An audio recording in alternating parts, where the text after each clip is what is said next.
वालेकुम everyone and welcome to my channel. वो तमाम तरह एप्लीकेंट जो मलेशिया में अंडर मलेशियन इंटरनेशनल स्कॉलरशिप के लिए अप्लाई करना चाहते हैं, जो कि ये स्कॉलरशिप अभी ओपन हो चुकी है, जिसकी लास्ट डेट टू अप्लाई है 3 अप्रैल 2026। तो अगर इस अपॉर्चुनिटी के लिए आप अप्लाई करना चाहते हैं, अगर आप MS MPhil करना चाहते हैं या PhD करना चाहते हैं, तो ये स्कॉलरशिप आप लोगों के लिए विदाउट आइट्स, ठीक है, स्कॉलरशिप की बेस पे अगर आप इंटरेस्टेड हैं तो अगर आप इसमें अप्लाई करना चाहते हैं, किस तरह से आपने इसमें एप्लीकेशन करनी है, क्या क्या रिक्वायरमेंट्स है, क्या क्या डॉक्यूमेंटेशन है, ईच एंड एवरीथिंग आपको इस वीडियो में बताने लगा हूँ। फर्स्ट स्टूडेंट, आपके पास लैपटॉप है, मोबाइल है, जो भी चीज़ें हैं, आपने उधर लिखना है MIS स्कॉलरशिप मलेशिया, इंटर करेंगे। इंटर करने के बाद यहाँ पे एक वेबसाइट ओपन हो जाएगी, मलेशियन इंटरनेशनल स्कॉलरशिप MIS। ये URL भी देख सकते हैं, ठीक है, ये माइंड में रख सकते हैं। इसको आपने ओपन करना है। बाकी जो रिमेनिंग वेबसाइट्स होती हैं वो प्राइवेट है।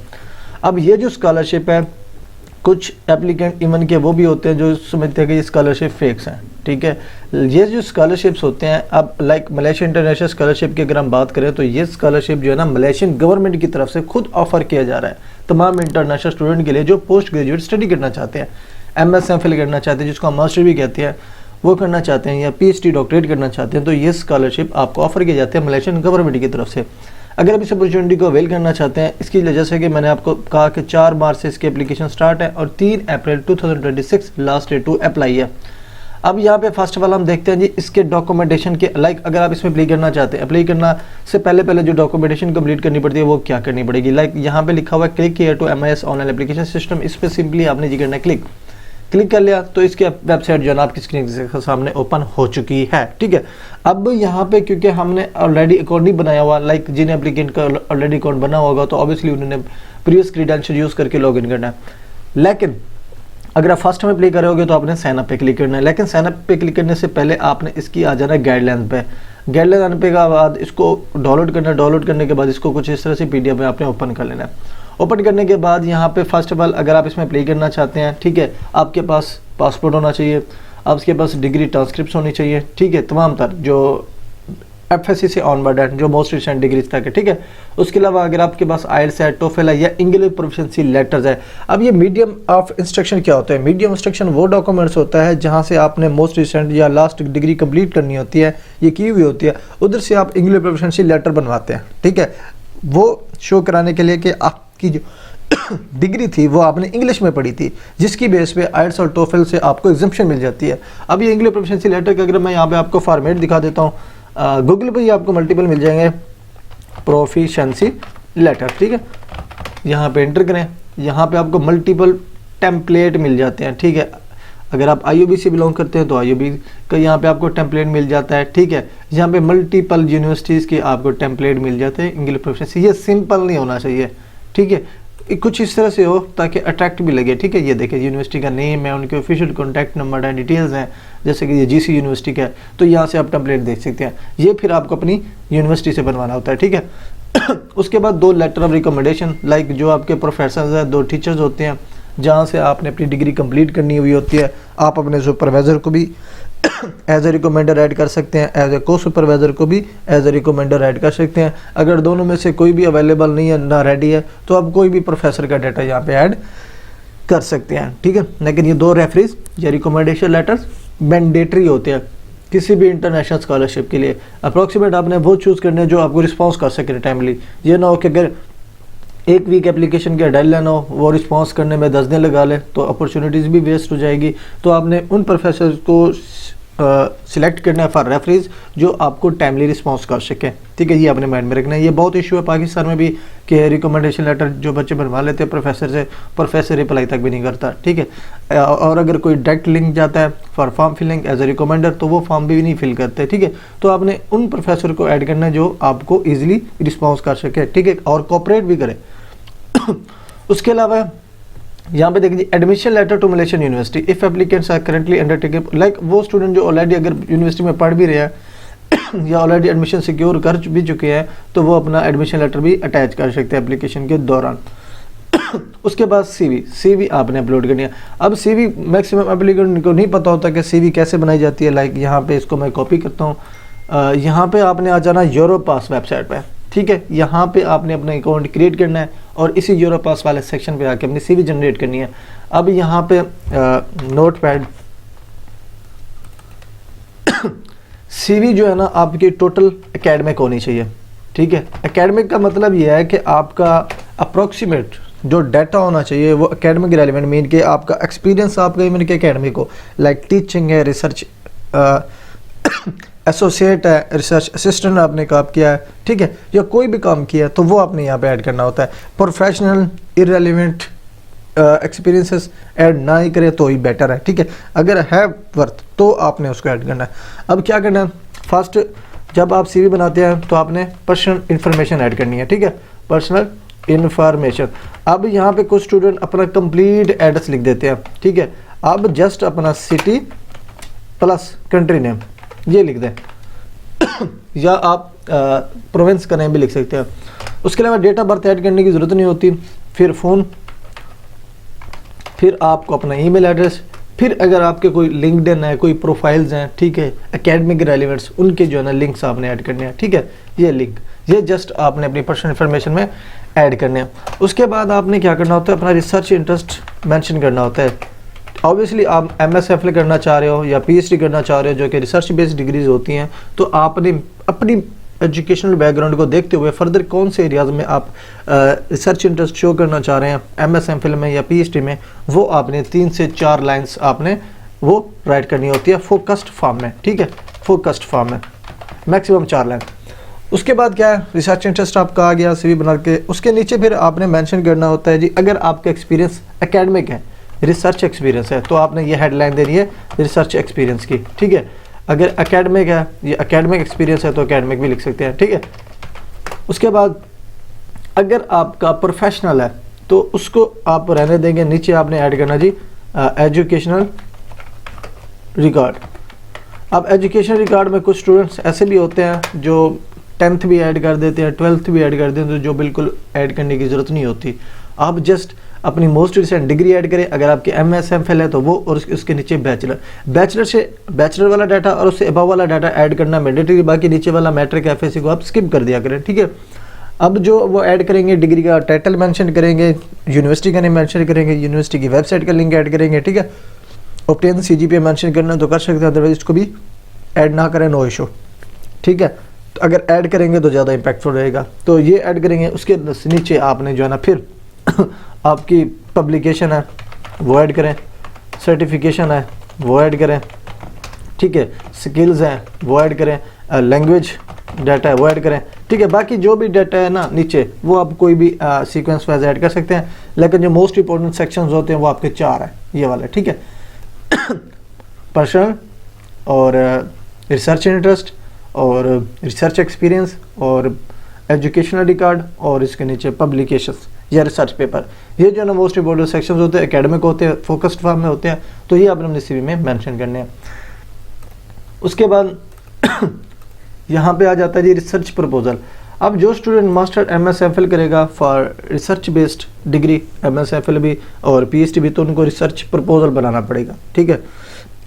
अब प्रपोजल बनाने से पहले आप इसके अंदर जो लिस्टेड यूनिवर्सिटीज़ हैं उनकी फैकल्टी पे जाएंगे, वेबसाइट की फैकल्टी पे, जिस प्रोफेसर या टीचर के साथ का आपके रिसर्च एरिया मैच कर रहा है, आप उसको कांटेक्ट करो फॉर सुपरविजन और एक्सेप्टेंस, ठीक है। उधर से आप लेटर लो, ठीक है, वो भी ले सकते हो, ठीक है। और ये प्रपोजल आपके सुपरविजन लेटर जो प्रोफेसर देगा वो एक्सेप्ट करेगा, वो अप्रूव करेगा, ठीक है, ये रिसर्च प्रपोजल। अब रिसर्च प्रपोजल बनाने के लिए आप जो है ना गूगल स्कॉलर यूज़ कर सकते हैं। ये एक वेबसाइट है, जो भी आप अपना टॉपिक डिसाइड करते हो, ठीक है, उस टॉपिक को आप यहाँ पे इंसर्ट करोगे, यहाँ पे आपको मल्टीपल आर्टिकल्स यहाँ पे मिल जाते हैं।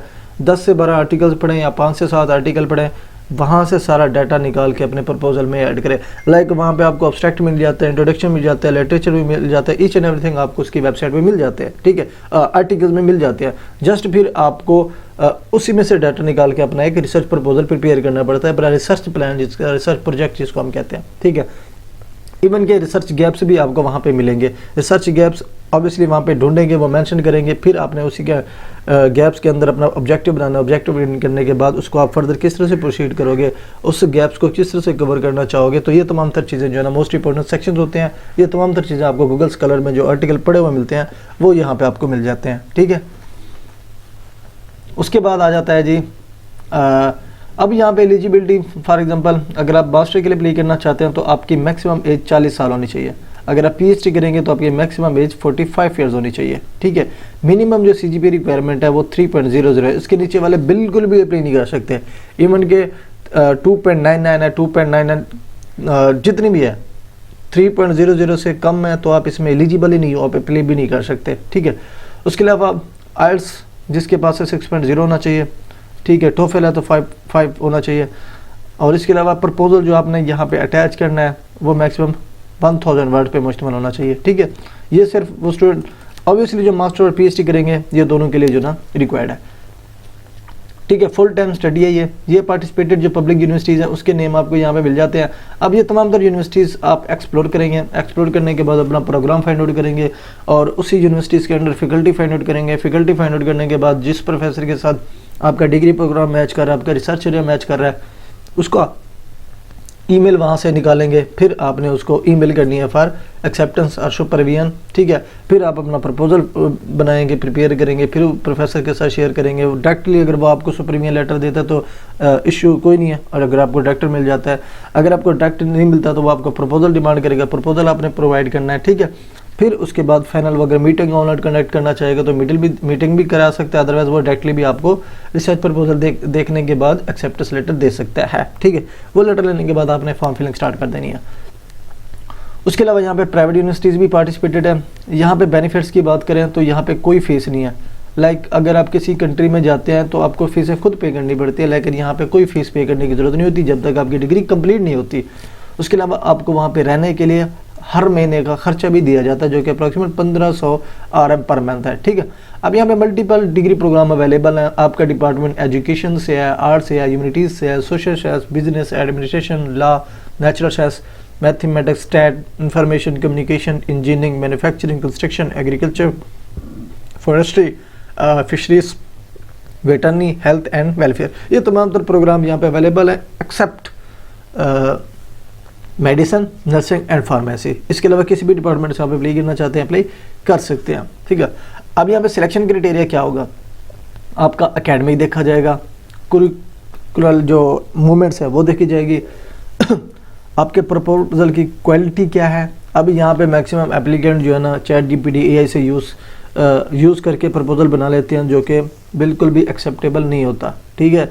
जैसे कि मैंने आपको बताया आपने गूगल स्कॉलर यूज़ करना है। जिस तरह से आप अपना थीसिस राइट करते हो सेम इसी तरह से आपने अपना प्रपोजल राइट करना है अपनी ही लाइक रिटन लैंग्वेज में, बगैर AI, बगैर प्लेजरिज्म के, ठीक है। क्योंकि ChatGPT AI आपको ऐसे रेफरेंस देता है जो एग्जिस्ट भी नहीं करते, ठीक है। तो ये आपने माइंड में रखना है। उसके अलावा बाकी सारी टर्म्स एंड कंडीशन है, ठीक है। ये आप पढ़ना चाहते हो तो पढ़ सकते हैं। अब आते हैं फॉर्म फिलिंग के दौरान, ठीक है। लाइक आपने डॉक्यूमेंटेशन कंप्लीट कर ली, आप एलिजिबल भी हो गए, ठीक है। अब आप प्रोफेसर को भी कांटेक्ट कर चुके हो, एक्सेप्टेंस भी मिल गई, फॉर्म फिलिंग करनी है, उसी वेबसाइट पे आएंगे, ठीक है। यहाँ पे होम वाले सेक्शन पे क्लिक करना है। अब यहाँ पे अगर आप फ्रीक्वेंटली आस्क्ड क्वेश्चन पढ़ना चाहते हैं जो कि अप्रॉक्सीमेट स्टूडेंट के होते हैं इस स्कॉलरशिप के रेलिवेंट, तो वो भी यहाँ पे पढ़ सकते हैं। यहाँ पे देखिए जी यहाँ पे एप्लीकेशन का पीरियड क्या है, 3 अप्रैल 2026 लास्ट डेट अप्लाई है। कौन अप्लाई कर सकते हैं, जो एलिजिबिलिटी मैंने आपको बताई है, ठीक है। कौन कौन सी यूनिवर्सिटीज़ पार्टिसिपेटेड हैं वो भी मैंने आपको आर्टिकल में बताएंगे, ये यूनिवर्सिटीज़ पार्टिसिपेटेड हैं। उसके अलावा यहाँ पे आ जाते हैं, do I need to apply for the university separately और is the admission to Malaysia university is automatically obtained following the successful. Yes, ये देखिए जी, yes, MIS applicants are requested to independently apply for university admission separately from MIS application. Moreover, MIS applicants are considered equivalent to the other students seeking for postgraduate program and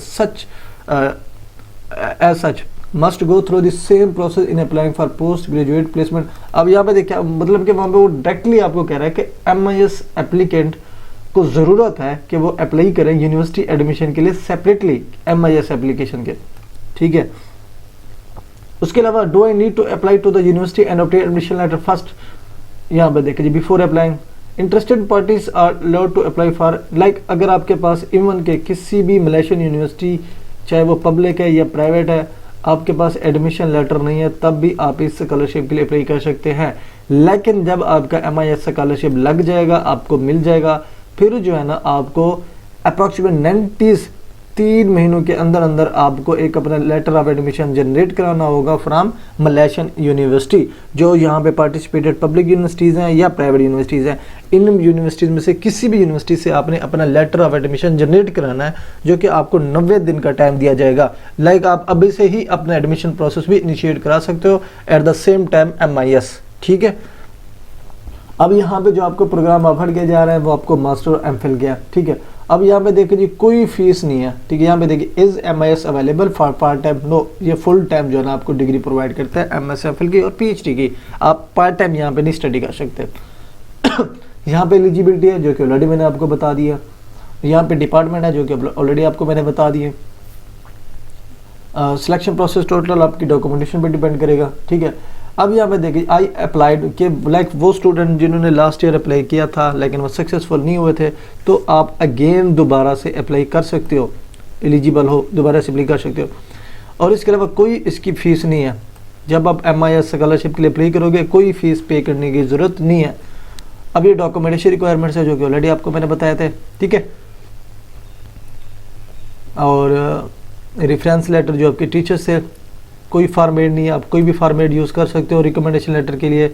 research proposal का भी कोई format नहीं है, कोई भी आप format use कर सकते हो। उसके अलावा can my research be about other countries, ये सिर्फ और सिर्फ मलेशिया में ही कंडक्ट की जाएगी आपकी टोटली रिसर्च, ये डिग्री कोई अदर कंट्री में नहीं कंडक्ट की जाएगी। उसके अलावा can I carry out my research, no, अगर आप चाहते हैं कि आप ड्यूरिंग स्टडी अपनी रिसर्च किसी और कंट्री में कैरी आउट करें तो ऐसा पॉसिबल नहीं है, आपको सारी चीज़ें उधर ही फाइनलाइज करनी पड़ेंगी, ठीक है। हाउ लॉन्ग, ये जब तक आपकी डिग्री कंप्लीट नहीं होती तब तक के लिए MIS स्कॉलरशिप जो है ना आपको स्पॉन्सर करेगा। मास्टर के लिए 24 मंथ, PhD के लिए 36 मंथ, ठीक है। अब यहाँ पे कोई ट्यूशन फीस नहीं है, आपको मंथली स्टाइपेंड भी मिलेगा, ठीक है। अब ये जो इसकी फ़ीस होती है वो डायरेक्टली यूनिवर्सिटी की जो होती है वो डायरेक्टली वो खुद पे कर देंगे, आपको पे करने की ज़रूरत नहीं होगी, ठीक है।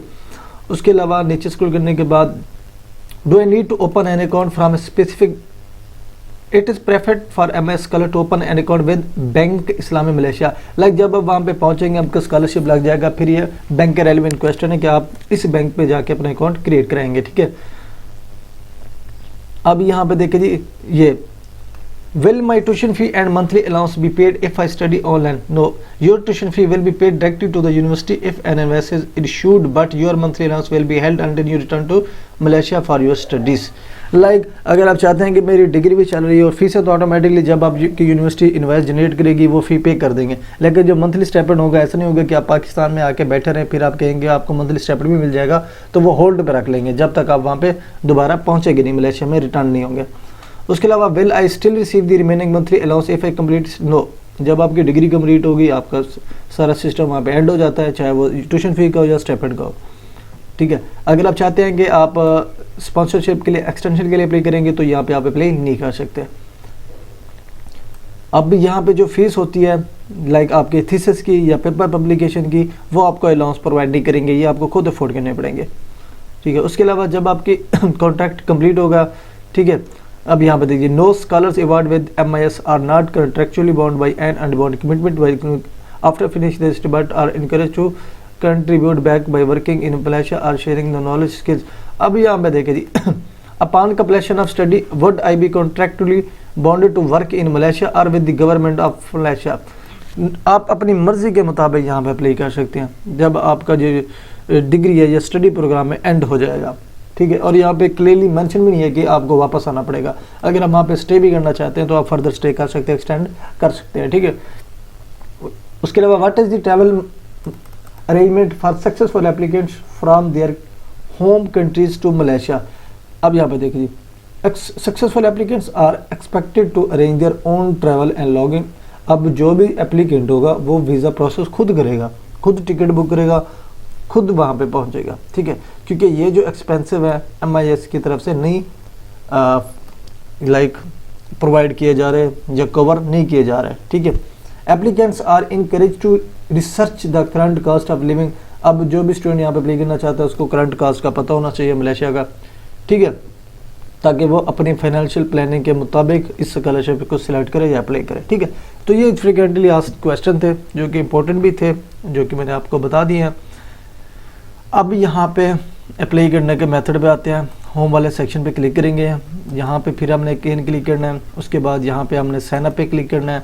अब यहाँ पे हम क्या करेंगे, डिग्री प्रोग्राम मेंशन करेंगे, किस डिग्री प्रोग्राम के लिए आप अप्लाई करना चाहते हैं। ठीक है, अब इसकी जो फर्दर डिटेल्स है ना एप्लीकेशन की, ये मेरी यूट्यूब चैनल पे ऑलरेडी वीडियो अपलोडेड है। ठीक है, अब दोबारा लाइक मुझे बनाने की ज़रूरत नहीं होगी, ताकि आपका भी टाइम वेस्ट ना हो, मेरा भी ना हो, क्योंकि फॉर्म फिलिंग तो एक सिंपल सा मेथड होता है, लाइक आपका पर्सनल, एकेडमिक, एजुकेशनल, फिर डॉक्यूमेंटेशन अपलोडेड, जस्ट सबमिशन। ठीक है, ये सिंपल सा मेथड होगा। लाइक यहाँ पे फिर ये देखें ना, ये हो गया ऐड। उसके बाद पासपोर्ट नंबर मैं आपको दिखा देता हूँ, ये हो गया। एग्जाम्पल के तौर पे मैं यहाँ पे ऐड कर रहा हूँ। फिर आपने यहाँ पे अपना पासवर्ड लगाना है, फिर अगेन उसी पासवर्ड को आपने रिपीट करना है। फिर आपने यहाँ पे अपना ईमेल एड्रेस ऐड करना है, लाइक यहाँ पे मैं ये ईमेल एड्रेस टाइप कर देता हूँ।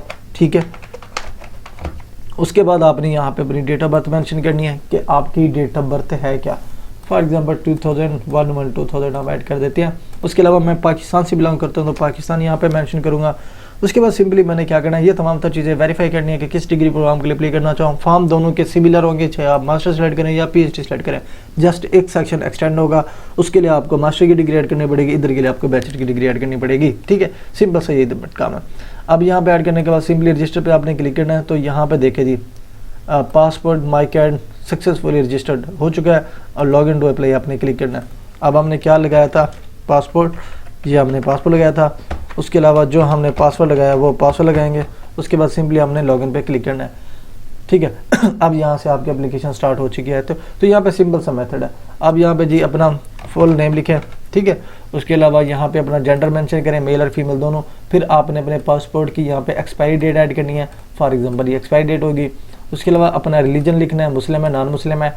उसके अलावा शादीशुदा हैं, गैर शादीशुदा हैं, विडोड हैं, डिवोर्स्ड हैं, वो आपने मेंशन करना है। उसके अलावा अगर आप इनके सब मैरिड हैं, बच्चों के नंबर लिखेंगे, अदरवाइज 0। ठीक है, उसके अलावा यहाँ पे अपना एड्रेस लिखना है। मैं यहाँ पे सिंपल लाहौर पाकिस्तान, लेकिन आप अपना पासपोर्ट या ID कार्ड वाला कंप्लीट एड्रेस लिखेंगे। यहाँ पे स्टेट पंजाब पाकिस्तान, यहाँ पे क्या लिखा हुआ है, स्टेट लिखे, प्रोविंस लिखे या रीजन लिखे। मैं यहाँ पे सिंपल पंजाब। उसके अलावा जिप कोड ये आपने गूगल पे सर्च कर लेना है।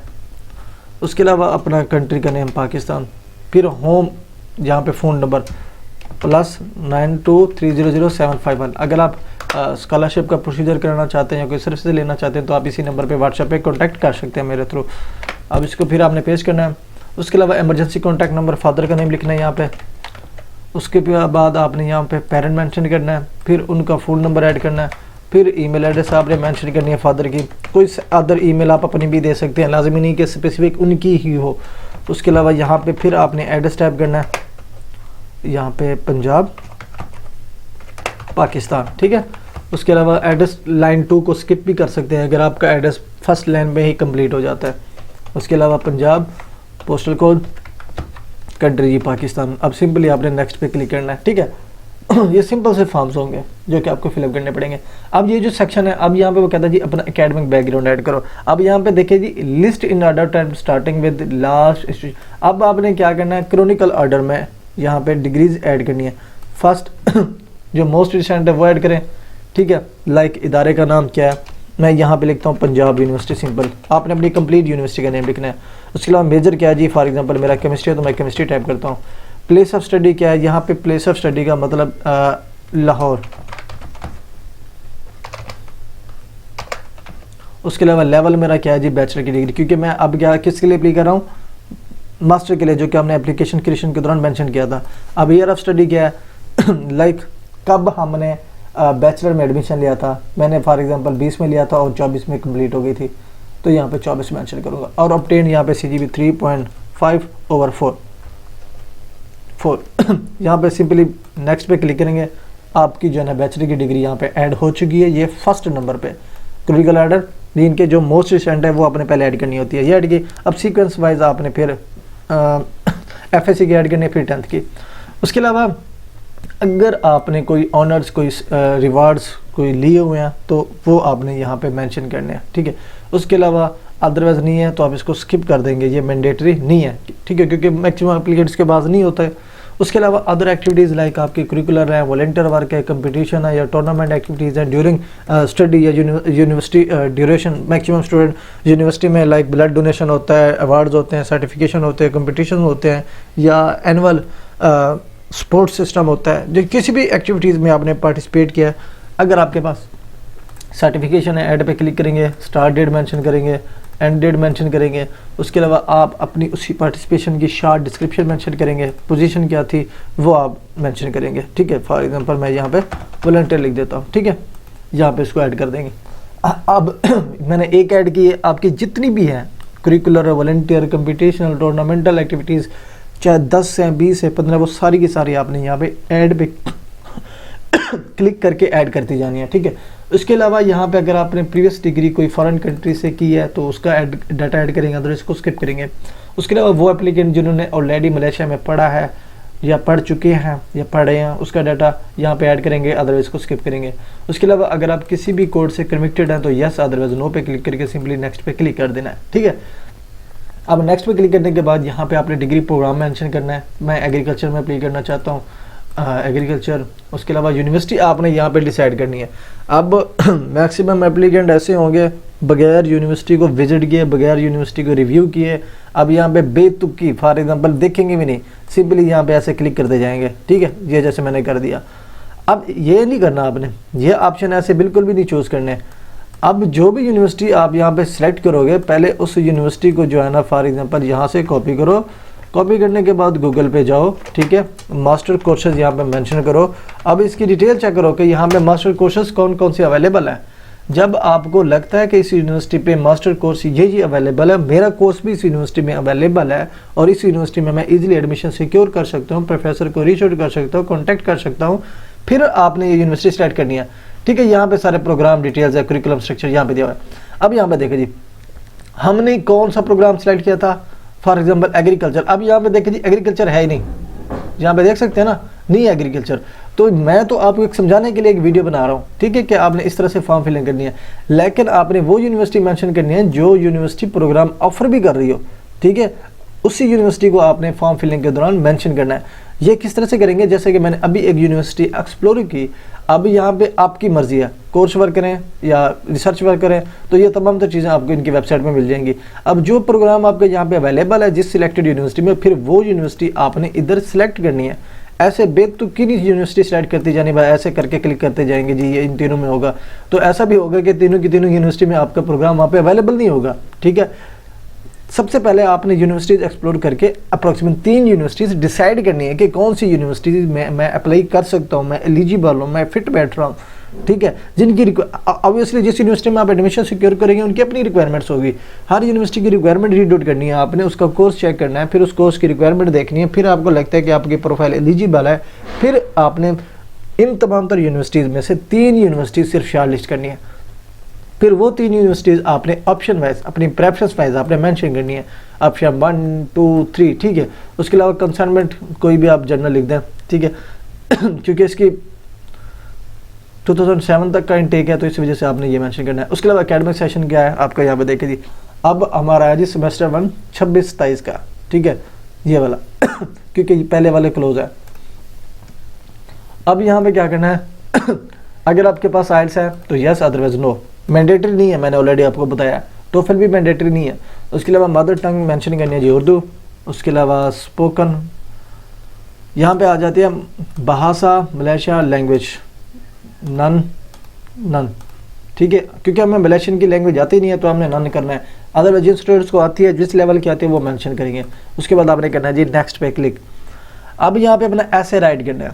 ऐसे क्या राइट करना है, यहाँ पे देखो जी, आप अपनी रीज़न यहाँ पे लिखो कि आपके रीज़न क्या है इस कोर्स में अप्लाई करने के लिए, और आपका फ्यूचर प्लान किस तरह से रिलेट कर रहा है इस सिलेक्टेड प्रोग्राम के साथ। अब ये आपने खुद अपनी बनानी है। अगर आप चैट जीपीटी को यूज़ करोगे, अगर एक क्वेश्चन चैट जीपीटी से 1000 टाइम या जितने बार भी क्वेश्चन किया जाए तो वो अप्रॉक्सीमेट सिमिलर क्वेश्चन देगा। तो आपने कोशिश करनी है अपने प्रोग्राम को मद्देनज़र रखते हुए, अपने फ्यूचर प्लान को देखते हुए, आपने अपनी ही मोटिवेशन के साथ अपना मजमून जो है ना यहाँ पे लिखना है, ठीक है। कॉपी पेस्ट वाला काम नहीं करना यहाँ पे, कॉपी पेस्ट वाला बिल्कुल भी चक्कर यहाँ पे नहीं करना आपने, ठीक है। उसके बाद यहाँ पे रिसर्च प्रोजेक्ट। अब यहाँ पे अपना, ठीक है, ये जो थीसिस बेस्ड डिग्री करेंगे, ये रिसर्च बेस्ड करेंगे, यहाँ पे अपना आप टाइटल मेंशन करोगे कि आपका टॉपिक क्या है, जिस टॉपिक के साथ आप अपना मास्टर का रिसर्च कंप्लीट करोगे। टाइटल ऑब्वियसली कोई भी मास्टर या पीएचडी के लिए एक प्रोजेक्ट होता है, स्पेसिफिक टाइटल होता है, वो आपने यहाँ पे नहीं चूज़ करना है, ठीक है। वो टाइटल जिस पे आप रिसर्च भी कर सको, या वो टाइटल जो आपने प्रोफेसर के साथ शेयर किया हुआ है, प्रोफेसर ने अप्रूव कर लिया है, ठीक है। फिर आपने उसी प्रोफेसर का यहाँ पे नेम लिखना है, ठीक है। फिर उस प्रपोज फैकल्टी और यूनिवर्सिटी का नेम मेंशन करना है, ठीक है। किस यूनिवर्सिटी से लिया है, कौन सी फैकल्टी है, डिपार्टमेंट है, ये कौन सा प्रोफेसर था, ये आपने यहाँ पे मेंशन करना है। फिर अपने रिसर्च टॉपिक के आपने प्रॉब्लम स्टेटमेंट मेंशन करनी है, हाइपोथेसिस राइट करना है, expected impact of research project आपने लिखनी है। फिर आपने अपनी रिसर्च कंट्रीब्यूशन की समरी यहाँ पे मेंशन करनी है, ठीक है। यहाँ पे फॉर एग्जांपल यहाँ पे ऐसे में कोई भी कॉपी कर देते हैं, ठीक है। अब ये तमाम तो चीज़ें जो है ना आपने मेंशन करनी है, ठीक है, ये आपने माइंड में रखनी है। अब ये आपने अपना थीसिस ऑब्वियसली आप यहाँ पे तो नहीं लिखोगे, आप अपने वर्ड पे लिखोगे, एमएस वर्ड पे, तो फिर वहाँ से आपने कॉपी पेस्ट करके यहाँ पे ऐड करते जाना है, ठीक है। फिर आपने नेक्स्ट पे क्लिक करना है, ठीक है, ये जब सेक्शन कंप्लीट हो जाए। उसके बाद अगर आपने 2 लेटर रिकमेंडेशन बनवाए हुए हैं, ठीक है, जो आपके एकेडमिक स्किल को जानते हो, पोटेंशियल को जानते हो, सस्टेबिलिटी को जानते हो, ताकि ये स्कॉलरशिप आपको मिल सके। वो कौन हो सकता है, आपका लेक्चरर भी हो सकता है, सुपरवाइज़र भी हो सकता है, या इमीडिएट सुपीरियर भी हो सकता है, ठीक है। रिकमेंडर आपका रिश्तेदार या दोस्त नहीं होना चाहिए। अब इससे ये देख सकते हैं कि रिकमेंडेशन लेटर कितना इम्पैक्टफुल होता है इन स्कॉलरशिप सिलेक्शन, ठीक है। जितना अच्छा आपका प्रोफेसर होगा, जितना अच्छा आपका सुपरवाइज़र होगा, जितना अच्छा आपका लेटर रिकमेंडेशन बना होगा, उतना ज़्यादा इम्पैक्टफुल होगा आपके लिए, ठीक है। अब 2 यहाँ पे डिमांड किए जा रहे हैं। फर्स्ट, सुपरवाइज़र का आपने यहाँ पे नेम लिखना है, फिर उसकी जॉब्स का नेम लिखना है। फॉर एग्जांपल ये मेरा सुपरवाइज़र था मेन, तो सुपरवाइज़र मेंशन करता हूँ। ऑर्गेनाइजेशन, यूनिवर्सिटी मेरी गवर्नमेंट थी तो गवर्नमेंट मेंशन करना है, प्राइवेट यूनिवर्सिटी तो प्राइवेट, सेमी तो सेमी। उसके बाद यहाँ पे कॉन्टैक्ट नंबर मैं अपना ऐड कर देता हूँ, लेकिन आपने प्रोफेसर का नंबर ऐड करना है, ठीक है, यहाँ पे प्रोफेसर का नंबर। उसके अलावा यहाँ पे प्रोफेसर का ईमेल एड्रेस, ठीक है। उसके अलावा सेकंड रिकमेंडर का नेम लिखना है यहाँ पे, फिर उसकी पोजीशन का नेम लिखना है जी, लाइक मैं यहाँ पे उसका लेक्चरर या प्रोफेसर जो भी आप वो मेंशन करेंगे। गवर्नमेंट यूनिवर्सिटी होगी, टेलीफोनिक नंबर हो गया +923001234576, ये नंबर हो गया। फिर आपने ईमेल एड्रेस मेंशन करना है उसका, उसी प्रोफेसर का, सेकंड का। उसके बाद अगर आपको कोई प्रोफेशनल एक्सपीरियंस है या आप कोई अभी करंट जॉब कर रहे हैं तो उनका डाटा यहाँ पे ऐड करना है, ठीक है। ईयर सेलेक्ट करेंगे, टाइटल लिखेगा, किस ऑर्गेनाइजेशन से है, गवर्नमेंट ऑर्गेनाइजेशन है, प्राइवेट है, सेमी है, जो भी है आप साल लिखेंगे, फॉर एग्जांपल 2025। टाइटल पोस्ट का क्या है, रिसर्च असिस्टेंट। मैं यहाँ पे रिसर्च असिस्टेंट एज एग्जाम्पलरी लिख रहा हूँ, आप अपना स्पेसिफिक ऐड करेंगे। नेम ऑफ एम्प्लॉयर, फिर आपने उसका कंप्लीट एड्रेस, फिर जिप कोड, ठीक है। उसके बाद कंट्री मेंशन करना जी पाकिस्तान। उसके बाद मंथली सैलरी एक्सपेक्टेड कितनी थी, ये होगी। उसके अलावा आपने अपने वर्क की डिस्क्रिप्शन ऐड करनी है, आपकी रिस्पॉन्सिबिलिटीज़ क्या थी, ठीक है। ये ऐड करने के बाद आपने नेक्स्ट पे क्लिक करना है। अब उसके बाद यहाँ पे आपके डॉक्यूमेंट्स अपलोड होने हैं, ठीक है। अब यहाँ पे एक और काम आपने करना है, यहाँ पे कहता है जी एप्लीकेशन फॉर्म आप अपलोड करो। अब अपलोड किस तरह से करेंगे, एप्लीकेशन फॉर्म तो आपने कहीं से डाउनलोड नहीं की, वो यहाँ पे डाउनलोड की जाएगी, यहाँ पे एप्लीकेशन फॉर्म। अब क्या है, ये तब आपको एप्लीकेशन फॉर्म मिलती है जब आप रिमेनिंग सारे स्टेप्स कंप्लीट कर लेते हो। जैसे कि अब हमने पिछले जो सारे स्टेप्स थे वो कंप्लीट कर लिए हैं, अब हम आखिरी स्टेप पे आ गए हैं, ठीक है, यहाँ पे नेक्स्ट वाले सेक्टर पे, क्योंकि हमने इस पर क्लिक करना है, इस पर क्लिक करना है, सिंपल नेक्स्ट पे क्लिक करके एप्लीकेशन सबमिट कर लेनी है, यहाँ से हमारा प्रोसेस फाइनलाइज हो जाएगा। अब इसको आपने क्या करना है, यहाँ पे प्रिंट पे क्लिक करना है, तो यहाँ पे इसकी एप्लीकेशन फॉर्म डाउनलोड हो जाएगी इन पीडीएफ फॉर्म। अब ये देखिए, ये जो हमने डाटा ऐड किया ना, ये सेम वही डाटा इन फिल्ड फॉर्म आपको यहाँ पे मिल चुका है, ठीक है। यहाँ पे अपनी पिक्चर ऐड करोगे, ठीक है। अब लास्ट पे आके अपने सिग्नेचर मेंशन करोगे, ठीक है। यहाँ पे लास्ट पे आ गया, यहाँ पे ये सील्ड है, इसको आपने मेंशन करना, ठीक है। जो आपने सेक्शन मेंशन करना है वो सिर्फ आपने मेंशन करना है, बाकी को नहीं करना। ये डिक्लेरेशन है, ठीक है, ये डिक्लेरेशन आपने फिलअप करनी है। बाकी ये नीचे ऑफिस वाला है, ऑफिस वाला आपने बिल्कुल भी नहीं छेड़ना, ये सेम एज इट एज रहने देना है, ठीक है। अब इसको साइन, सिग्नेचर, स्टैम्प्स वगैरह जो जो चीज़ें रिक्वायरमेंट्स हैं ये आपने अपनी पेंसिल के साथ राइट करेंगे या पीडीएफ में आप राइट करेंगे। फिर इसी को आप स्कैन करेंगे, स्कैन करा के एक सिंगल पीडीएफ बनाएंगे। सिंगल पीडीएफ बनाने के बाद आपने इधर आके फिर आपने इसी सेक्शन पे चूज़ फाइल पे क्लिक करके आपने अपलोड करना है, ठीक है, अपलोड करना है। उसके बाद फिर पासपोर्ट अपलोड करना है, फिर आपके पास एकेडमिक ट्रांसक्रिप्ट अपलोड करनी है, फिर आपके पास English proficiency letter in case IELTS या टोफल नहीं है तो। उसके अलावा आपने CV अपलोड करनी है। फिर अगर आपने किसी भी यूनिवर्सिटी से लेटर ऑफ एडमिशन सिक्योर कर लिया है, मिल चुका है, आप ले चुके हैं, तो फिर आपने वो अपलोड करना है। उसके बाद 2 लेटर ऑफ रिकमेंडेशन जो आपने रेफरेंसेस से बनवाए हैं वो आपने यहाँ पे अटैच करना है। उसके बाद इनकी जो है ना सिंगल PDF बना लेनी है दोनों की। उसके अलावा रिसर्च प्रपोजल आपने यहाँ पे अटैच करना है। सिंपल, नेक्स्ट पे क्लिक करोगे, ठीक है क्योंकि हमने कोई डॉक्यूमेंट्स अपलोड नहीं किए, मैं ट्राई करता हूँ कोई ना कोई अपलोड कर देता हूँ ताकि एप्लीकेशन सबमिट कर दूँ जनरली, ठीक है। फॉर एग्जांपल इसको मैंने क्लिक किया, ये सारे डॉक्यूमेंट्स को मैं जो है ना यहाँ पे अपलोड करता जाता हूँ। साइज़ का आपने ध्यान रखना है, जो साइज़ डिमांड किया जाए उसी साइज़ के मुताबिक आपने डॉक्यूमेंट्स अटैच करने हैं, अपलोड करने हैं लेकिन अपलोड पे भी आपने लाजमी क्लिक करना है। लाजमी नहीं कि आप जस्ट यहाँ पे क्लिक करते जाओगे, आपने अपलोड पे लाजमी क्लिक करना है। अब यहाँ पे देखिए जी एप्लीकेशन फॉर्म जो है ना इनवैलिड है, तो PDF फॉर्म में अपलोड करनी है। मैक्सिमम 1 MB उसका साइज़ होना चाहिए, ठीक है, मैक्सिमम 1 MB उसका साइज़ होना चाहिए। तो यहाँ पे जो है ना इसको जो है ना साइज़ देख लेते हैं, इसका 316 MB है, ठीक है। फॉर एग्जांपल इसको अपलोड करते हैं यहाँ पे देखिए अपलोड हो चुकी है। अब इसको अपलोड करते हैं। अब मैं वही सारी चीज़ें वही अपलोड करता जाऊँगा, ठीक है। तो यहाँ पे वो कहता है जी पासपोर्ट आपका अपलोड होना है, पासपोर्ट आपने यहाँ पे अपलोड करना है, ठीक है। मैक्सिमम 280 KB इसका साइज़ होना चाहिए JPG फॉर्म में, ठीक है। लाइक ये सारे डॉक्यूमेंट्स हैं, ये डॉक्यूमेंट्स आपने यहाँ पे अपलोड करने के बाद यहाँ पे क्लिक करना है। नेक्स्ट पे क्लिक करेंगे तो आपकी एप्लीकेशन फाइनल सबमिट हो जाएगी और कुछ भी नहीं करना। और यहाँ पे आपको सबमिशन का मेल भी नहीं आता, ये अपने माइंड में रखना है। कुछ एप्लीकेंट्स होते हैं जो एप्लीकेशन सबमिट होगी हमें मेल नहीं आई, तो मेल नहीं आएगी यहाँ पे। अब यहाँ पे जो लेटर रिकमेंडेशन का फॉर्मेट है आपने यहाँ से डाउनलोड करना है, ये वाला डाउनलोड पे क्लिक करेंगे। अब यहाँ पे देखिए जी यहाँ पे रिकमेंडर का नेम मेंशन करेंगे, कंट्री मेंशन करेंगे, कोर्स अप्लाइड आप जिस कोर्स के लिए अप्लाई करना चाह रहे हो वो मेंशन करेंगे, ठीक है। सेक्शन, फिर आपका प्रोफेसर ये रिकमेंडर डाटा फिल करेगा, आपका एकेडमिक अचीवमेंट्स क्या था, इंग्लिश प्रोफिशिएंसी लेवल क्या है, प्रोफेशनल या टेक्निकल नॉलेज आपकी क्या है, इनोवेशन या क्रिएटिविटी क्या है आपकी। फिर फर्दर कमेंट्स आपके critical thinking, interpersonal skills, research ability, self discipline, ये तमाम तर चीज़ों के रेलिवेंट ये फॉर्म फिलअप करेगा। अब ChatGPT ने आपने डाटा यहाँ से लाइक वहाँ से लेके इधर कॉपी पेस्ट नहीं कर देना, जो प्रोफेसर आपको फिल करके दे वो आपने फिलअप करना है, ठीक है। या जेन्युइन यहाँ पे आपने चीज़ें राइट करनी है, ठीक है। सेम AI वाली कॉपी पेस्ट नहीं करनी, ठीक है। ये आपने फिर बना के अपलोड करना है, ठीक है। ये फिर आपका टोटल जो ओवरऑल प्रोसीजर है यहाँ पे फाइनलाइज हो जाएगा, ठीक है। तो ये है ओवरऑल MIS स्कॉलरशिप का प्रोसीजर। अगर आप इंटरेस्टेड है इसमें अप्लाई करना चाह रहे हैं तो सेम इन स्टेप्स को फॉलो करके एप्लीकेशन सबमिट कर सकते हैं। Thank you for your time. अल्लाह हाफिज़।